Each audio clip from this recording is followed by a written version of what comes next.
Hello friends, मेरा नाम अंकित है and welcome back to my channel think business.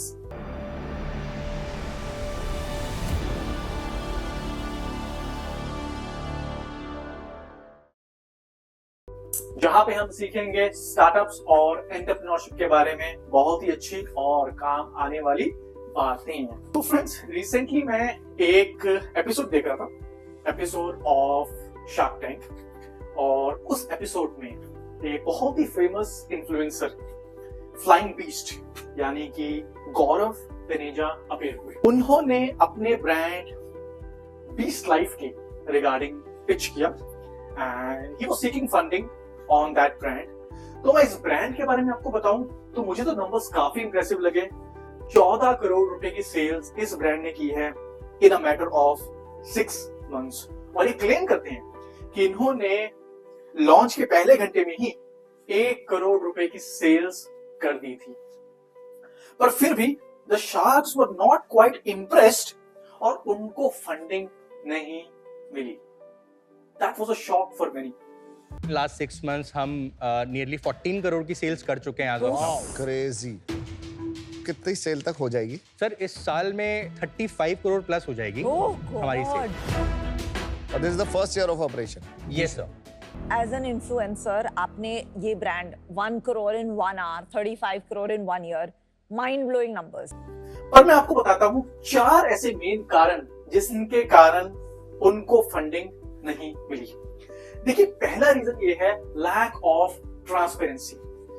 जब एज अ फाउंडर आप किसी इन्वेस्टर के पास जाते हो तो आपको अपने फाइनेंशियल्स के रिगार्डिंग बहुत ही ट्रांसपेरेंट रहना जरूरी है। And it's an influencer led brand.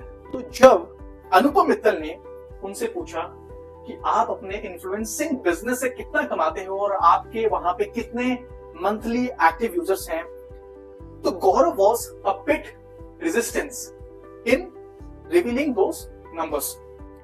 तो ये एक बहुत बड़ा टर्न ऑफ है इन्वेस्टर्स के लिए। You should be very honest and transparent with the investors to develop their trust in yourself and your company।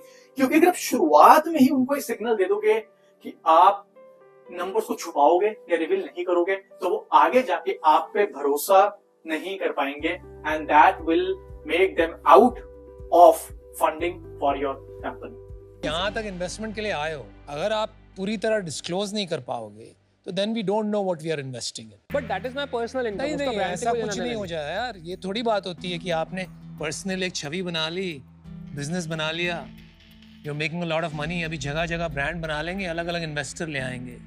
That's not the game I play at least। तो अगर वो खेलना है तो I'll tell you right now I'm out। Second reason, इस pitch में मुझे गौरव तनेजा की एग्जिट मेंटालिटी दिखी। देखिए, एग्जिट मेंटालिटी से मेरा मतलब है कि अगर आप एक फाउंडर हैं तो आपको 24/7 हैंड्स ऑन अपने बिजनेस को चलाना है। अब ये नहीं बोल सकते कि कुछ साल बाद मैं एग्जिट कर जाऊंगा या ये मेरा पैसिव बिजनेस रहेगा या मैं सोते सोते इससे पैसा कमाता रहूंगा। तो ये आपका lack of attachment and lack of focus towards that business दिखाता है कि आपने बिजनेस से पैशन के लिए नहीं, सिर्फ पैसा कमाने के लिए किया है।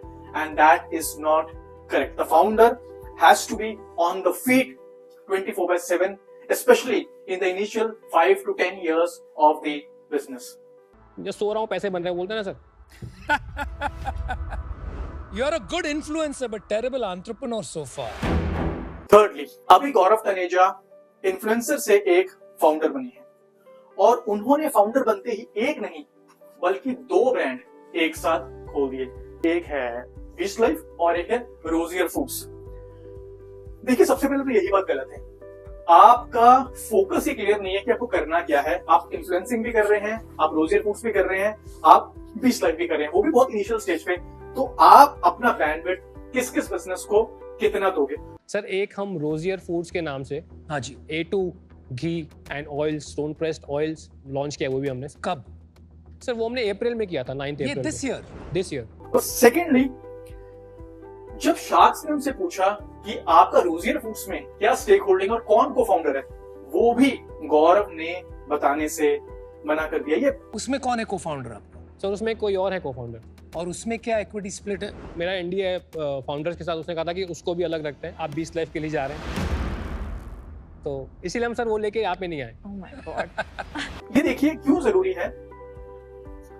एज एन इन्वेस्टर मुझे पता होना चाहिए कि जिस बंदे में मैं इन्वेस्ट कर रहा हूं वो कितने और बिजनेसेस में इन्वेस्टेड है और क्या क्या स्टेक होल्डिंग के साथ इन्वेस्टेड है, ताकि उसका स्किन इन द गेम मुझे पता चल सके। तो ये भी है गौरव तनेजा की तरफ से बहुत ही गलत स्टेप है। There is a difference between investor and a founder. तो Gaurav has more of an investor mentality कि बिजनेस में इन्वेस्ट करके भूल गया, जबकि उन्हें फाउंडर मेंटालिटी डेवलप करनी पड़ेगी। और फोर्थली देखिए इस बिजनेस में 3 पार्टनर्स हैं, वरुण मामा अर्थ के फाउंडर, गौरव तनेजा एक इन्फ्लुएंसर और राज के लिए ये ब्रेड एंड बटर है, ये प्राइमरी सोर्स ऑफ इनकम है और उन्हीं का स्टेक होल्डिंग इस बिजनेस में सबसे कम है, यानी कि 11% का। गौरव का इसमें 40% है और वरुण अलग का इसमें 30% है। तो जिस आदमी को ये रन करना है, जिस आदमी को लीड करना है, उसी का स्टेक होल्डिंग सबसे कम है।